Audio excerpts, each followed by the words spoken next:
మొత్తానికైతే మన తోటలో మొత్తం నేరేకాయలు పూత బాగా వచ్చిందండి. లాస్ట్ సారి వీడియో పెట్టాను పూత పూసినప్పుడు. ఈసారి మొత్తం పిందెలన్నీ బాగా పెద్ద పెద్ద పిందెలు వచ్చాయి నీట్‌గా.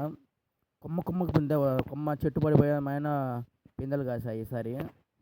ఈసారి కాయలు మాత్రం భలే ఉంటాయి చూడాలా. గాలి వాన రాకుండా రాలిపోకుండా ఉంటే బాగుంటుంది. లాస్ట్ సారి కాసాయి కానీ ఎక్కువ వాన వచ్చి మొత్తం రాలిపోయినాయి. మొత్తం ఒక లేకుండా మొత్తం పండ్లన్నీ. ఈసారి వానలు వస్తున్నాయి కానీ కొంచెంగా గాలి తక్కువ ఉంది కాబట్టి రాలిపోవడం లేదు. గుత్తులు గుత్తులు కాసాయి మొత్తం కాయలన్నీ.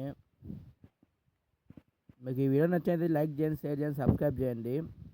ఇలాంటి వీడియోలు మన ఛానల్లో చాలా ఉన్నాయండి. ఒకసారి ఫాలో కావండి మన ఛానల్ని. మనం మొత్తము 5 చెట్లు ఉన్నాయండి మన తోటలో. ఇది అన్నిటికన్నా పెద్ద చెట్టు. ఇంకా 3-4 చెట్లు ఉన్నాయి కానీ దాంట్లో కాయలు కాసాయి కానీ దీనంత ఎక్కువ కాయలేదు. పర్వాలేదు ఆ చెట్ల పైన కాసాయి. మొత్తం మనం ఇంకా 5 చెట్లు నాటాం కానీ మిగతా చెట్లన్నీ చనిపోయాయి. ఈ సౌత్ నేల ఎక్కువ నేల చెట్లకు మంచిదని నాటాము. 5 నాటింటే 10 బతికాయి. దాంట్లో ఒక 4 చిన్నవి, మిగతా అన్నీ పెద్దవి. లాస్ట్ సారి ఎక్కువ మంది దొంగతనంగా కాయలు వెక్కపోయినాడు.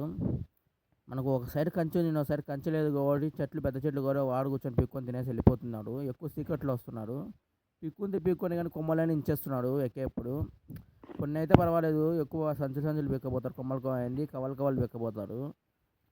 అడవిల్లో కొమ్మలు అన్నీ ఇంచేస్తున్నారు. ఈసారి కొంచెం జాగ్రత్తగా ఉండాలి. ఈ వీడియో మీకు నచ్చినట్లయితే లైక్ చేయండి, షేర్ చేయండి, సబ్స్క్రైబ్ చేయండి.